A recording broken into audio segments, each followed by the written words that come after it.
Hello, my friend. I'm so glad you stopped by my channel. If you're here for the first time, don't forget to subscribe and share this video with your friends or family. It really helps my channel a lot. Please tell me in which city or country you watched this video. I value every one of your comments. So, let's get started. The first sign that something had changed came on a Tuesday, when she walked through the door glowing. Not her usual worn-out smile after hours of video calls or back-to-back meetings. This was something else. A bright, electric grin that didn't fit the slow, steady beat of our everyday life. I was in the kitchen, wrestling with a stubborn orange that sprayed juice down my fingers. The sting was sudden, sharp, and acidic. She swept in wearing that storm gray suit she always called her armor. The rhythmic tap of her heels on the tiles felt like a countdown. "Hey, hun," she said, kissing my cheek with a breeze of perfume. "You would not believe the day I've had." But I didn't ask. I'd already started to notice the difference in her. Let me back up. I'm Caleb Reeves, 49, been under car hoods since the day after high school graduation. I've clocked in sick, sunburned, even limping, but I never missed a shift. I rebuilt engines, replaced axles, flushed brake lines. All of it paid for in sweat, not loans. It wasn't flashy work, but it was real.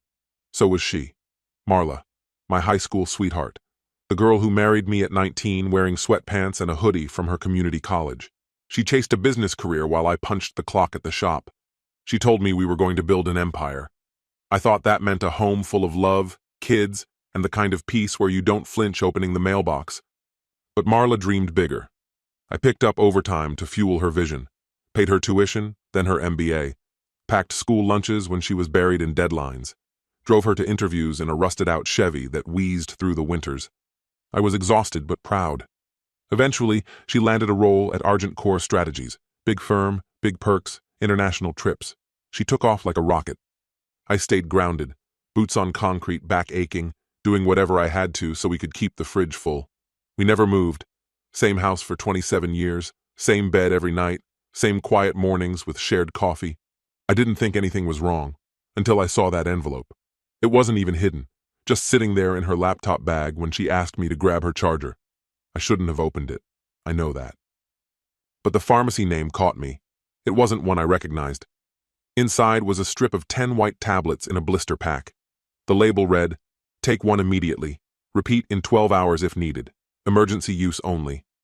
I felt the blood drain from my face. Because here's the thing. I had a vasectomy 12 years ago, right after our second kid.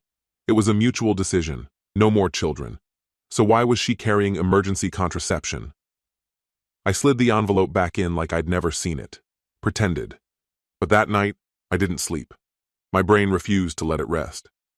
That same week, she mentioned a trip, client presentation in Atlanta.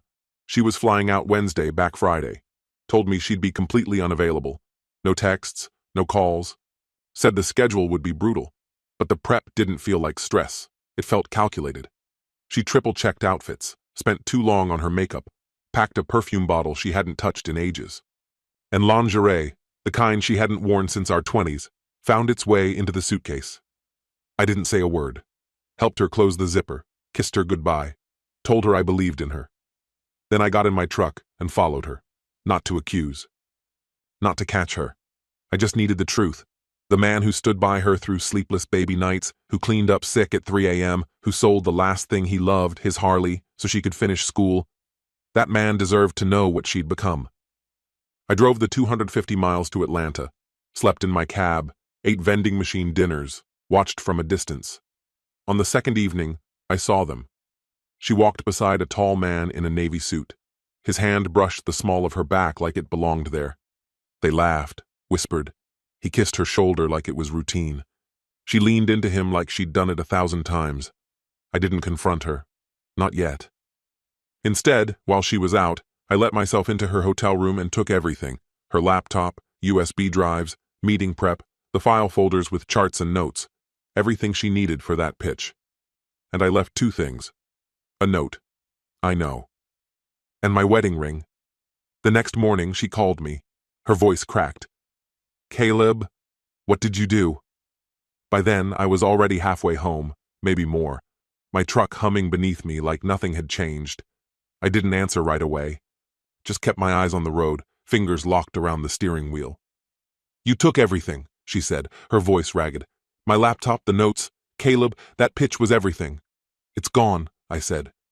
"Just like us." She made a noise, a sob twisted up in disbelief. "You don't get it. It wasn't—" "Stop," I cut her off. "Don't make it worse, Ferris. Don't lie." Then the line went quiet. You were holding his hand. A heavy, suffocating silence hung between us before she finally said the last thing I ever expected to hear. It didn't mean anything. My grip on the steering wheel tightened until the color drained from my fingers. Those 4 words hit harder than any confession could, like being told, "Relax, it's nothing," right after getting stabbed in the chest. I ended the call without another word, blocked her number, threw the disposable phone out the window like it was contaminated. When I got home, I collected every item tied to her big conference and shoved it deep under the house. Her designer shoes, the USB with her deck, her custom folders, and glossy business cards. She was supposed to give a critical presentation at 9 a.m. the next day. By then, she was wandering the hallways of a Marriott in the same wrinkled dress from the night before, calling anyone who might help, frantically searching for materials that were long gone. She didn't just lose the account. ArgentCore fired her on the spot.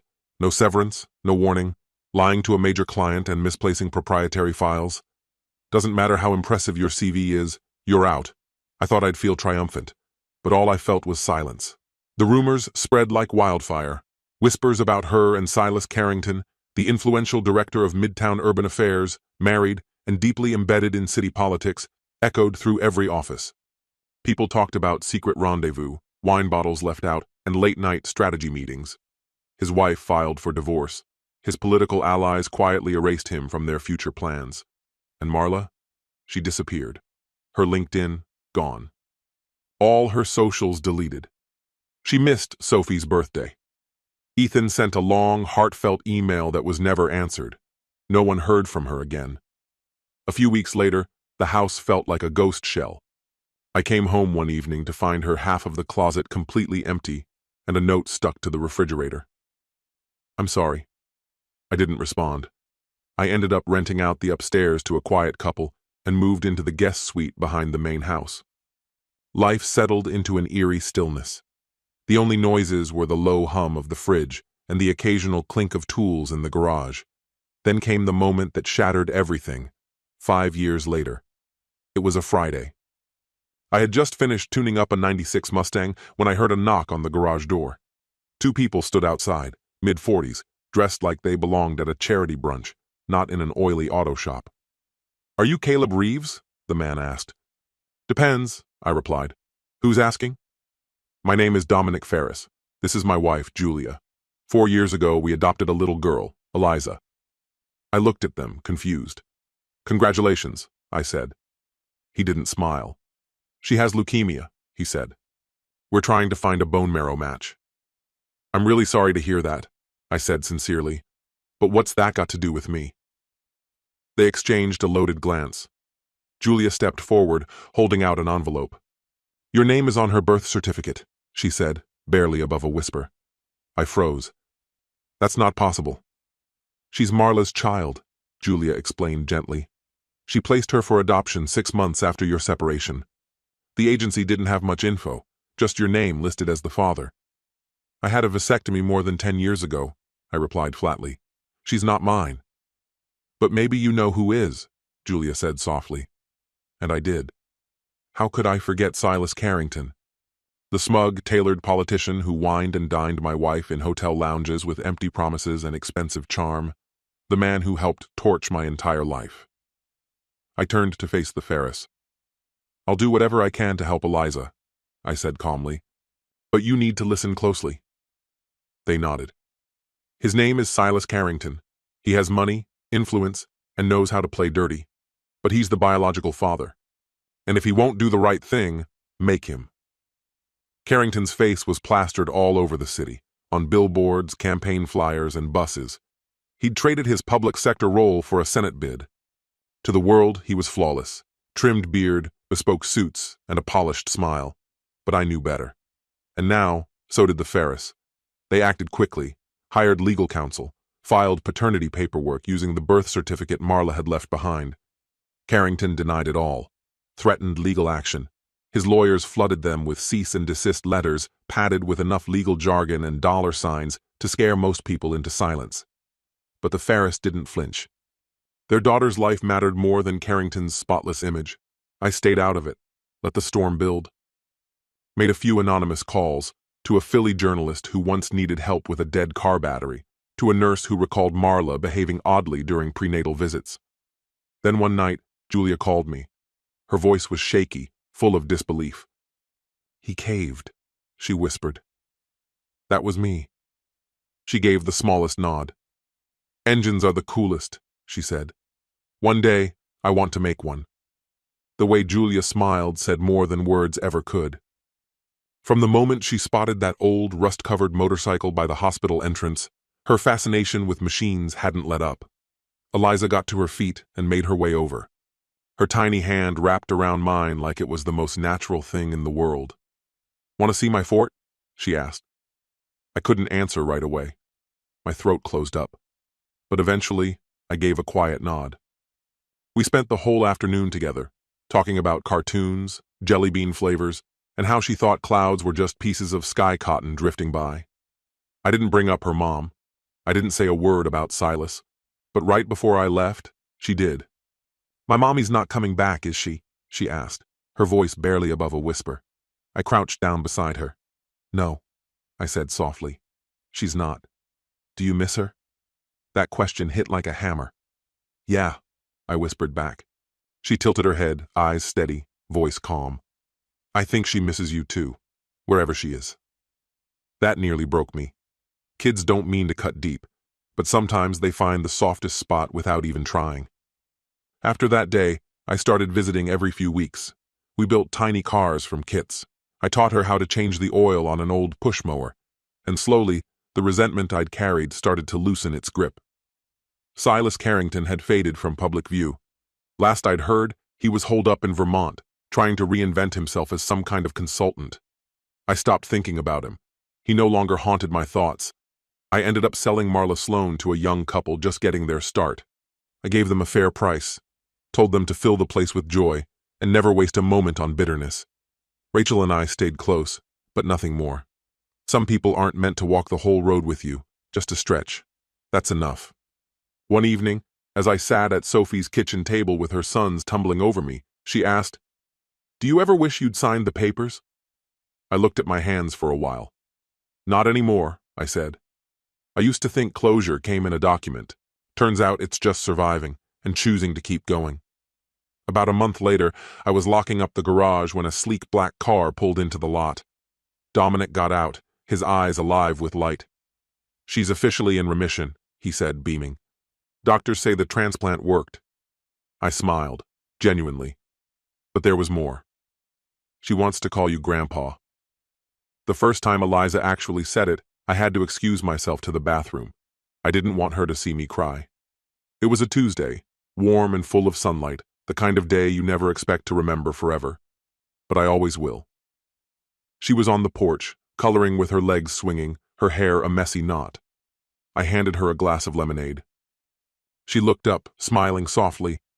"Thanks, Grandpa." Just like that. Like it had always been true. In that single moment, all the broken parts of me, the losses, the joy, the sorrow, finally settled into place. I never remarried. I never left my little two-bedroom house, but I began to live again. We visited science exhibits. We built a go-kart from scratch. She painted flames on it, though they looked more like spaghetti noodles. I taught her how engines breathe, how gears spin together like dancers in rhythm.